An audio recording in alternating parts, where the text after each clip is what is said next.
Welcome to Victoria Rumble Room, our special Christmas show. This is our Christmas show. We're the show that isn't afraid to say Merry Christmas. That's right. We actually think Christmas is a great thing. And I'm Robin Adair. Along with me, as always, my festive co-host with the most, John Jurisic, and season's greetings, Johnny.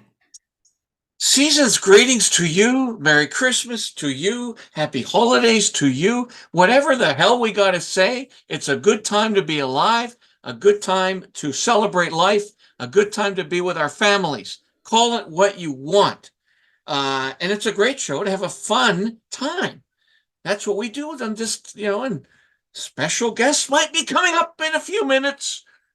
Oh, maybe I hear him. He's on the roof, I think, He's John. on the roof, he's on the roof. He's and on this the roof. special guest we'll have from the North Pole will be reviewing his naughty and nice list with us. But first, a special Rumble Room presentation.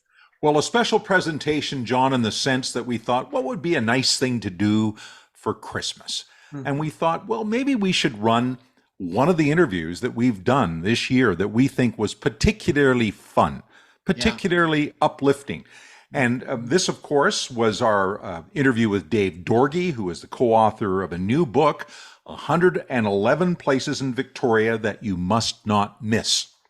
And it's a great sort of win-win here because it's a lot of fun. Dave Doroghy is a lot of fun. So fun doing that interview. And we had technical issues. We had technical issues the week we did that show.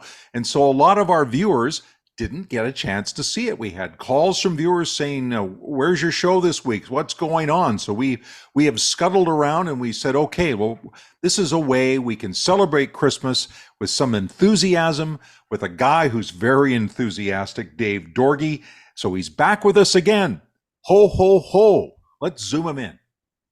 And now, joining us in the Victoria Rumble Room for the very first time is the co-author of 111 Places in Victoria That You Must Not Miss, Mr. Dave Doroghy. And Dave, I should preface this whole interview by saying that you and I go back over 40 years. It's a long time ago that we were at BCIT and broadcasting together. And back in those days, it's so long ago, even Brian Antonson was young. He was our early instructor, and he's a big fan of this show. I'm sure he'll be stunned to see the two of us still on the air and looking, relatively healthy.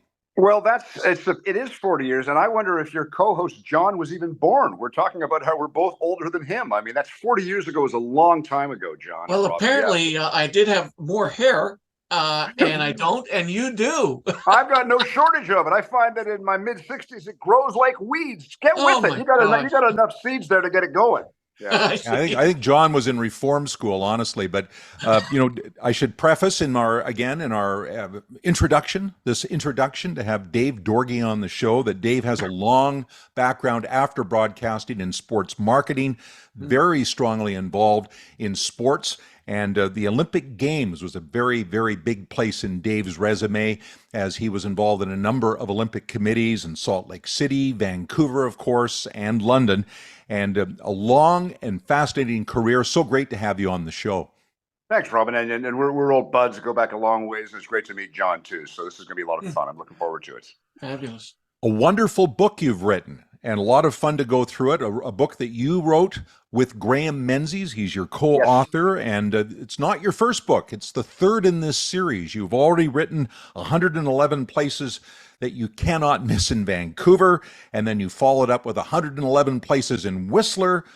So now it's Victoria. Why Victoria? What was the prep and the work that went into this, and collecting the stories that had to go along with these 111 recommendations? Well, first of all, to back up a little bit, it's a series of books published by a German company called Emons, and it would be a series of guidebooks. So they have 111 New York, they have 111 Miami, Paris, Rome, Vietnam, whatever, all over the world. And they asked us to do the Vancouver book, Graham Menzies and I, four years ago. It takes about a year to write a book like that. We did the research, the photography, and we're both frustrated writers. We both were getting manuscripts into publishing companies and stuff wasn't really happening. And so when an offer came to write a legit book 4 years ago for Vancouver, we did it. It was a success. It's just gone into its third printing, the Vancouver book, and it's been translated into German, and it's selling. And so they said, do another book. The Whistler book was a ton of fun, and I spend about half my time in Victoria. My partner Jeannie's in Victoria. I live in a floating home on the Ladner, and then I spend time in Metchosin with her. And my sports marketing background began in Victoria. For 3 years, I worked full time on the Commonwealth Games in '94. So Victoria is my second home, and I feel like I know it well. And the book was a ton of fun to research and write, and it's our baby. It's just been born. It's like it takes about a year to make one of these. It takes 9 months to give birth or to the gestation period of a child. The gestation period of a book is about a year, working pretty hard and hitting deadlines and rewrites and working with editors and publishers, and we're really proud of it. It's got lots of nice color pictures in it. Yeah. There you go. Welcome, Dave, to the Victoria Rumble Room. Rumble on. Quite fascinating, the interlocking worlds for all of us. Robin's been sports, a reporter, knows sports very well. Here, you're marketing. I worked with Hugh McDonald in sport host. Good heavens, Hugh and I worked very closely on the Commonwealth Games. I think he was with CPR at the time. I saw him yesterday at Save on Foods. He's still kicking around. Nonetheless, that's another day. Really liked him. Wow, cool. Nonetheless, I'm glad you mentioned that. I love the fact that you have fascinating stories to attach to the landmarks. I mean, it's great to say, hey, here's something that perhaps someone hasn't seen, but then there's a story making it even more robust. And, there are stories here that I've not even heard, and I've been around Victoria for quite a while. Why don't we dig into some of those stories? Okay, so let's give us some background. I found the haunted loo of the 111 places. Is that a toilet or what's going on? It is a washroom at a pub, and that is one chapter that Graham wrote, my writing partner. And you might just have to buy the book to find out more about that. But the publishers that have done a number of they're in Germany, as I mentioned. They've mainly done European titles, so they've done Frankfurt and Munich and Paris. And when they hired us 4 years ago, they said, we want quirky, unusual stories no one knows about. And we submitted 50 chapter ideas, and they came back and they said, these are great, but in every book we've done, we have done something about a urinal. We want a story on a Victoria urinal. In Vancouver, we found one. We found a twin urinal that was built in 1874 that when you urinate, you look at each other. It's in the bottom of the Heritage Building at 16th and Main in Vancouver.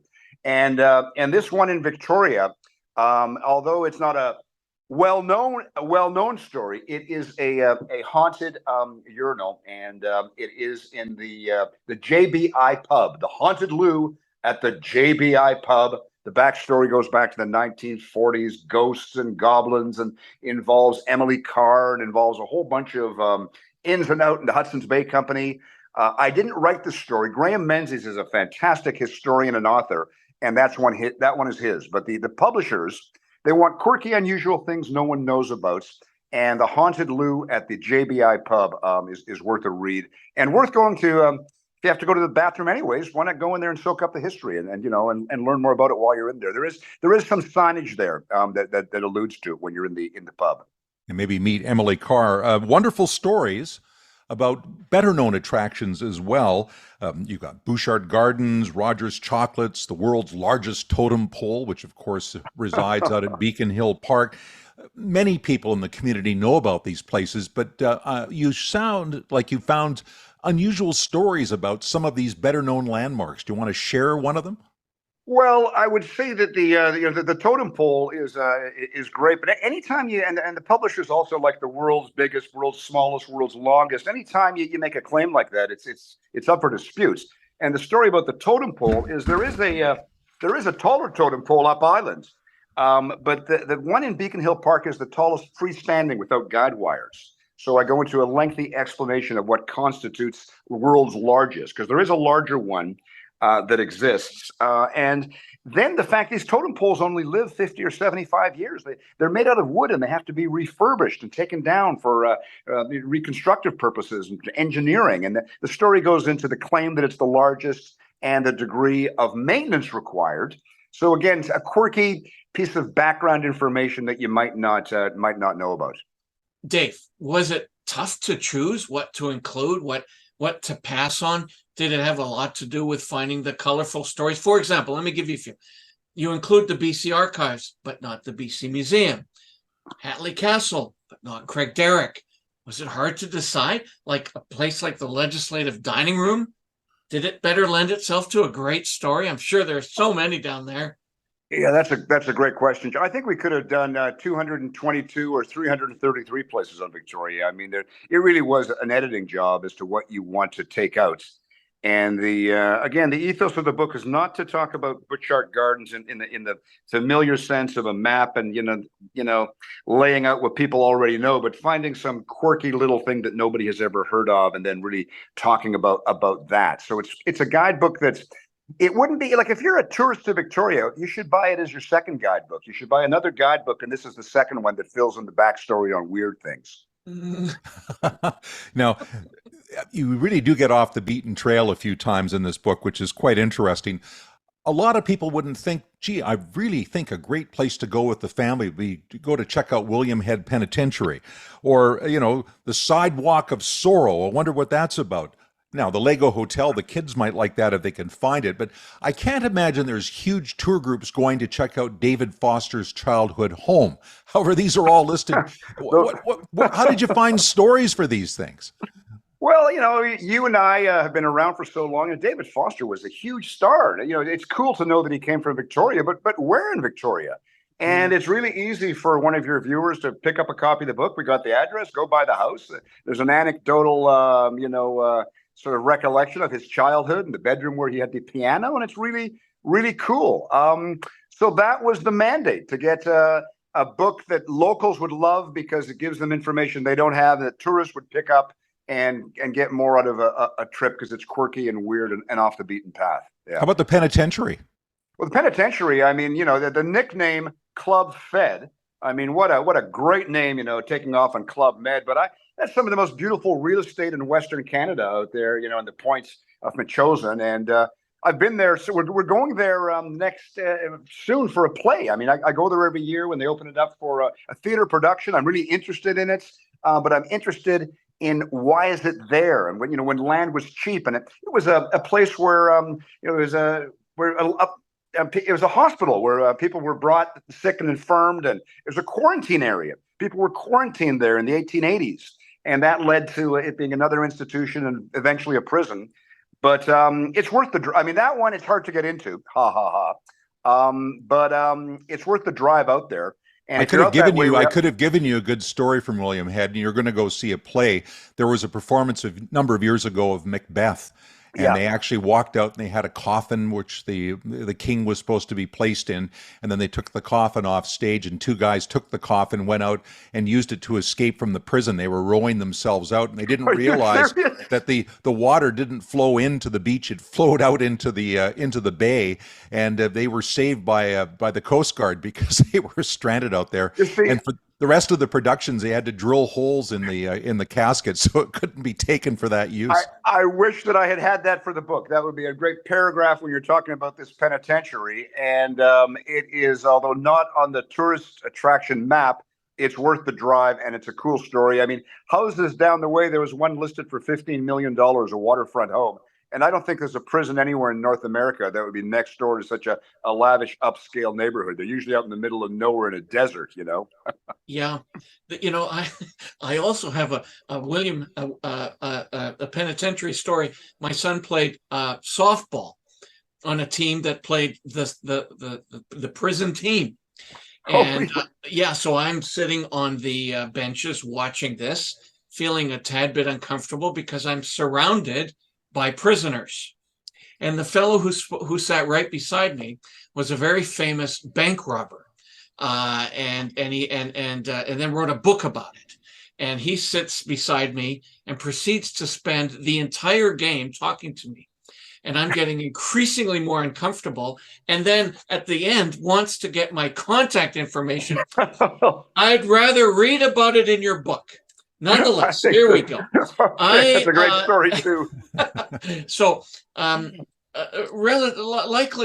likely unaware from our close to now, well, over 1.4 cumulative, 1.4, I keep saying Robin wrong, 1.4 million cumulative viewers of the show, they likely are not thinking that I'm an avid bicyclist. I bike as much as I can. I clearly like to eat as much as I can. But nonetheless, I was so pleased to see that you included the Galloping Goose Trail in your recommendations. I understand you are a major cyclist yourself. Have you actually ridden up to some of the places you referenced, like the Malahat Skywalk, Goldstream Park, Fisgard Lighthouse, to do your research? Yeah, rode my bike to pretty much all of those places. And I think another story, John, is about the bicycle counting machines in Victoria. When you cycle through Victoria, there's counters everywhere that yes. digitally. And I wrote a story about that. And Victoria is rated as the #1 cycling city in North America by, I think it's a real estate company, Redfin, or some real estate company that worries about this kind of stuff.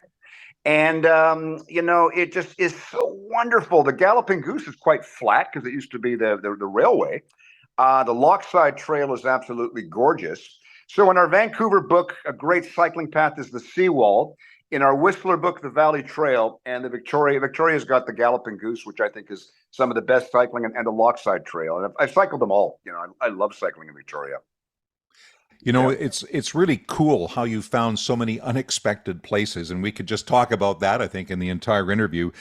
We have, for example, and I think you actually placed the head on top of a body that was standing in front of the gates, but you have Prince Harry standing in front of the gates of the house out in North Saanich, where he and Meghan Markle holed up for a while in Saanich while they were deciding whether they're going to stay in Canada before they blasted off for Hollywood. And I don't know if it was fame or infamy once they went to Hollywood, but anyway, they were in Saanich for a while. And you actually show the house and talk about the fact that was the great escape for Prince Harry.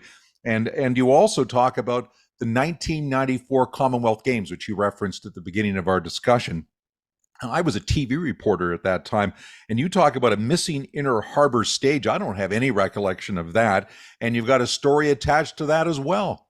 Well, just really, I'll comment on both of them because they're interesting. So really quickly, the Prince Harry one, and that whole thing. But that was short. It only happened in Victoria for a couple of months, but it was intense. Mm-hmm. Paparazzi was there. The world were watching when they hit out there, and we couldn't get inside of the gates, to photograph it properly or on the beach, so we were restricted to the entrance. So we got a fake Harry mask and put it on and took the picture. But while we were there, some neighbors were walking by and they said, yeah, it was really interesting to live here at the time.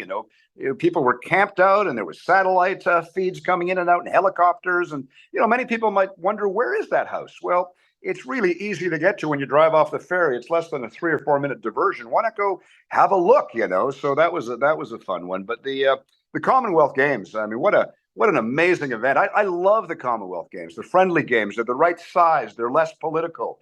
They're the true spirit of sport. And in my intro, you mentioned that I've spent a significant amount of time working on Olympic Games around the world.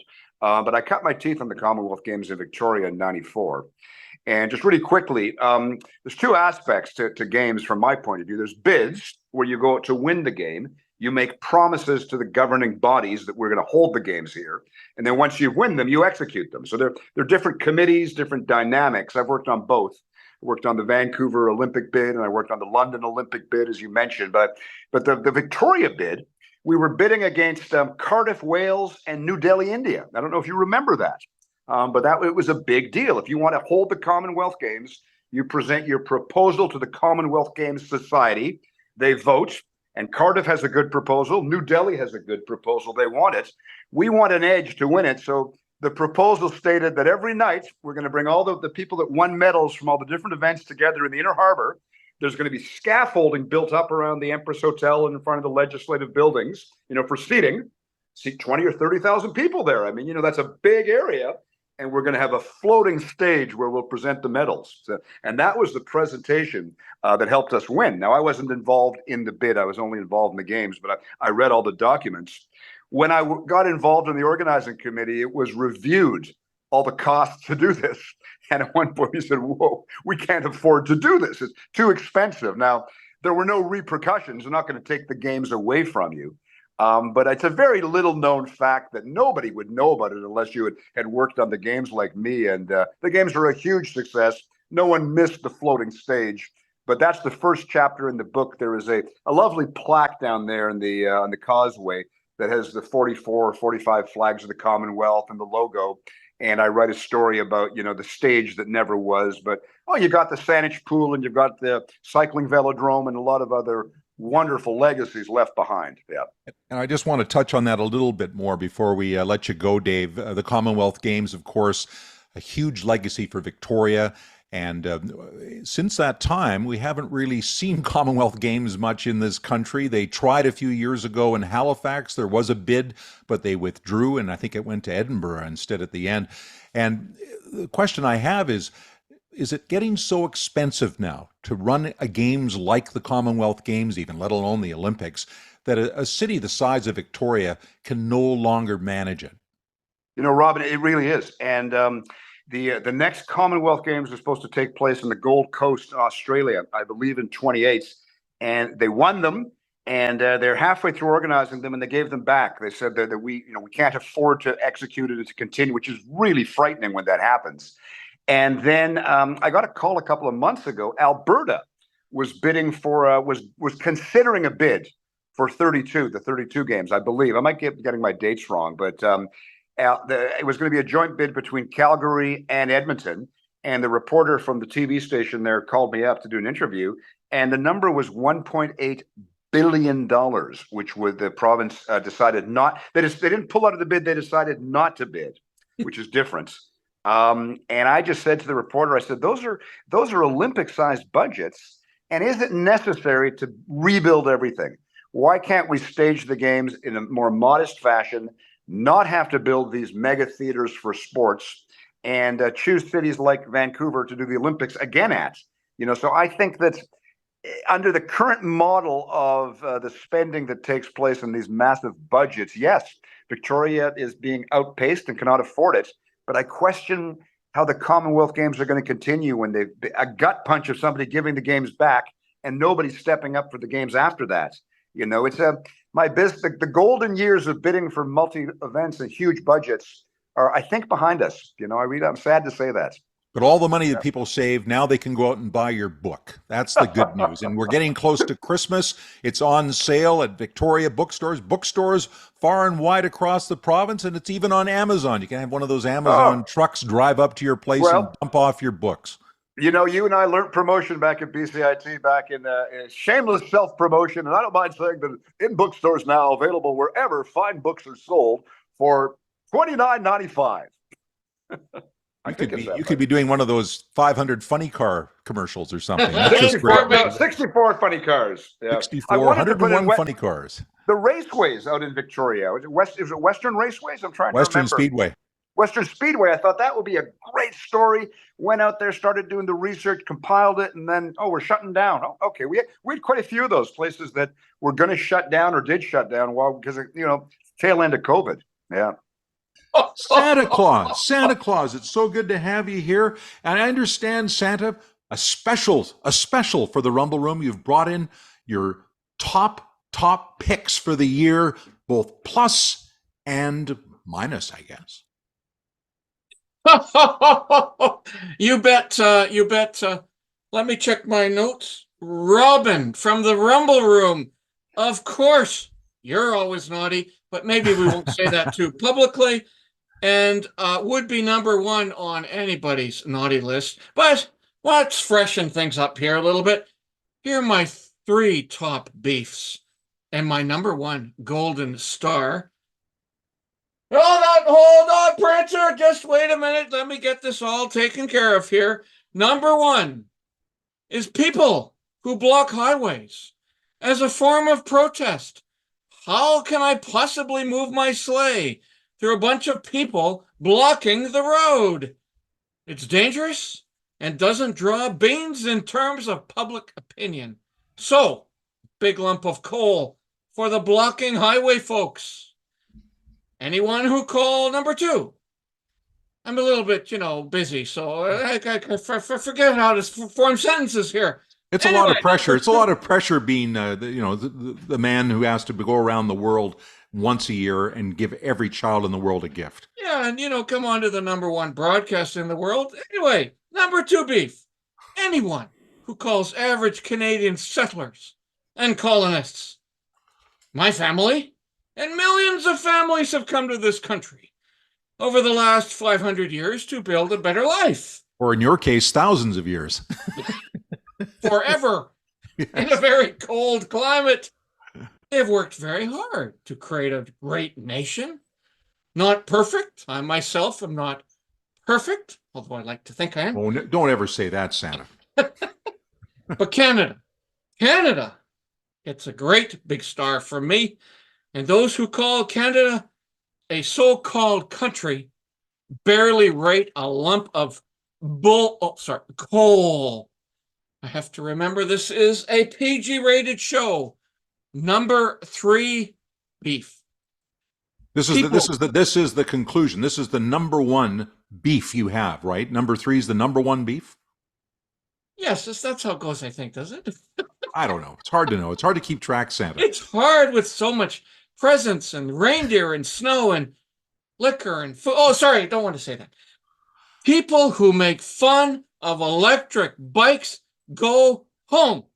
Believe me, electric bikes rock. And next Christmas, I just may leave my reindeer at home and get on my electric bike to deliver gifts in record time. I think we'd all like to see that, Santa. It could be fun to watch you on an electric bike trying to get across, say, the Atlantic Ocean, for example. Anyway, you also have top pick on the other side of the scale, the number 1 thing that you're happy about as we move into this Christmas season. As we've said, this is a positive, uplifting Christmas message. Let's have it, Santa. All right, you bet. And this truly is my number 1 golden star. And it goes to people and folks who give their time and effort to others without expecting anything in return. A rare gift in today's society, but a ton of people are doing it. And you all get my number 1 gold star. We keep hearing in the news about bad things happening. And as I travel around the world, I can see it and hear it. But you know what? The real story is that a ton of people do care. They don't get coverage, not just at Christmas, but all year long. All year long. All year long. You may get a little cold yourself after this show there, Santa. One more positive note from Santa Claus to our viewers, and to all our viewers, a very Merry Christmas, Happy New Year, and so glad you could join us in another Rumble Room. That's fabulous, Robin. And remember, when I'm not saying ho, ho, ho, you'll hear me on the rooftop shouting, Rumble on! I would like to do Santa